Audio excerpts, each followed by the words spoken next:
ನಮಸ್ಕಾರ, ನೀವು ನೋಡ್ತಾ ಇದ್ದೀರಾ ಮಾಹಿತಿ ಕೇಂದ್ರ ಯೂಟ್ಯೂಬ್ ಚಾನೆಲ್. ಹಿರಿಯ ನಾಗರಿಕರು ಸಾಮಾನ್ಯ ನಾಗರಿಕರಿಗಿಂತ ಸ್ಥಿರ ಠೇವಣಿಗಳ ಮೇಲೆ ಹೆಚ್ಚಿನ ಬಡ್ಡಿಯನ್ನು ಪಡೀತಾರೆ. ಹೆಚ್ಚಿನ ಸಂಖ್ಯೆಯ ಹಿರಿಯ ನಾಗರಿಕರು ಎಫ್ಡಿಗಳಲ್ಲಿ ಹೂಡಿಕೆಯನ್ನು ಮಾಡ್ತಾರೆ.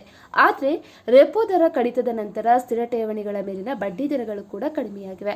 ಈ ವರ್ಷ ಭಾರತೀಯ ರಿಸರ್ವ್ ಬ್ಯಾಂಕ್ ಏನಿದೆಯೋ ತನ್ನ ಪ್ರಧಾನ ಬಡ್ಡಿ ದರವನ್ನು 1% ಕಡಿಮೆ ಮಾಡಿದೆ. ಇದೀಗ ಈ ಬ್ಯಾಂಕ್ ಹಿರಿಯ ನಾಗರಿಕರಿಗೆ ಎಫ್ಡಿಗಳ ಮೇಲೆ ಬಡ್ಡಿ ದರವನ್ನು ಹೆಚ್ಚು ಮಾಡಿದ್ದು ಯಾವ ಬ್ಯಾಂಕ್ಗಳು ಹೆಚ್ಚಿನ ಬಡ್ಡಿಯನ್ನು ನೀಡುತ್ತವೆ ಎಂಬ ಮಾಹಿತಿ ಈ ವಿಡಿಯೋದಲ್ಲಿದ್ದು, ವಿಡಿಯೋ ಕಂಪ್ಲೀಟ್ ಆಗಿ ನೋಡಿ ಹಾಗೂ ವಿಡಿಯೋವನ್ನು ಲೈಕ್ ಮಾಡಿ. ಹಾಗೆ ಏನೇ ಡೌಟ್ ಇದ್ರೂ ಕಮೆಂಟ್ ಕೂಡ ಮಾಡಿ. ಉತ್ಕರ್ಷ ಸಣ್ಣ ಹಣಕಾಸು ಬ್ಯಾಂಕ್.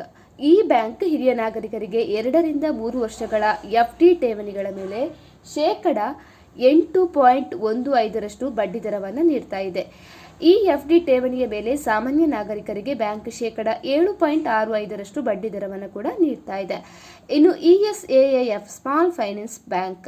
ಈ ಬ್ಯಾಂಕ್ ಸಾಮಾನ್ಯ ನಾಗರಿಕರಿಗೆ 444 ದಿನಗಳ ಎಫ್ಡಿ ಠೇವಣಿಗಳ ಮೇಲೆ 7.6% ಮತ್ತು ಹಿರಿಯ ನಾಗರಿಕರಿಗೆ 8.1% ಬಡ್ಡಿ ದರವನ್ನು ನೀಡ್ತಾ ಇದೆ.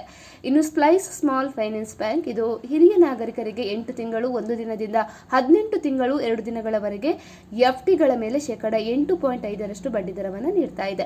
ಇನ್ನು ಸಾಮಾನ್ಯ ನಾಗರಿಕರು ಸಹ ಅದೇ ಬಡ್ಡಿ ದರವನ್ನು ಈ ಬ್ಯಾಂಕ್ ನೀಡ್ತಾ ಇರುವಂಥದ್ದು. ಇನ್ನು ಜಾನ್ ಸಣ್ಣ ಹಣಕಾಸು ಬ್ಯಾಂಕ್. ಈ ಬ್ಯಾಂಕ್ ಇದೀಗ ದೊಡ್ಡ ಮಟ್ಟದಲ್ಲಿ ಬಡ್ಡಿ ದರವನ್ನು ನೀಡ್ತಾ ಇರುವಂಥದ್ದು. ಈ ಬ್ಯಾಂಕ್ ಹಿರಿಯ ನಾಗರಿಕರಿಗೆ 1 ರಿಂದ 3 ವರ್ಷಗಳ ಎಫ್ಡಿ ಠೇವಣಿಗಳ ಮೇಲೆ 8.25% ಬಡ್ಡಿ ದರವನ್ನು ನೀಡ್ತಾ ಇದೆ. ಇನ್ನು ಸಾಮಾನ್ಯ ನಾಗರಿಕರು 7.75% ಬಡ್ಡಿ ದರವನ್ನು ಪಡಿಬಹುದು. ಇನ್ನು ಯುನಿಟಿ ಸ್ಮಾಲ್ ಫೈನಾನ್ಸ್ ಬ್ಯಾಂಕ್ ಕೂಡ ಅಷ್ಟೇ. ಈ ಬ್ಯಾಂಕ್ ಸಾಮಾನ್ಯ ನಾಗರಿಕರಿಗೆ 1001 ದಿನಗಳ ಎಫ್ಡಿಗಳ ಮೇಲೆ 7.75% ಮತ್ತು ಹಿರಿಯ ನಾಗರಿಕರಿಗೆ ಕೂಡ 8.25% ಬಡ್ಡಿ ದರವನ್ನು ನೀಡ್ತಾ ಇರುವಂಥದ್ದು. ಸೊ ಇಲ್ಲಿ ಹಿರಿಯ ನಾಗರಿಕರಿಗೆ ಎಫ್ಡಿ ಇಡಲು ಬಹಳಷ್ಟು ಸೂಕ್ತವಾದಂತಹ ಬ್ಯಾಂಕ್ಗಳು ಕೂಡ ಆಗಿರುವಂಥದ್ದು. ಸ್ನೇಹಿತರೆ, ನಾವು ಮಾಡಿರುವಂಥ ವಿಡಿಯೋ ನಿಮಗೆ ಇಷ್ಟ ಆದಲ್ಲಿ ಕೂಡಲೇ ಮಾಹಿತಿ ಕೇಂದ್ರ ಯೂಟ್ಯೂಬ್ ಚಾನಲನ್ನು ಸಬ್ಸ್ಕ್ರೈಬ್ ಮಾಡ್ಕೊಳ್ಳಿ. ಇನ್ನಷ್ಟು ಮಾಹಿತಿಗಾಗಿ ವಿಡಿಯೋವನ್ನು ಲೈಕ್ ಮಾಡಿ, ಶೇರ್ ಮಾಡಿ, ಅದೇ ರೀತಿ ಕಮೆಂಟ್ ಕೂಡ ಮಾಡಿ.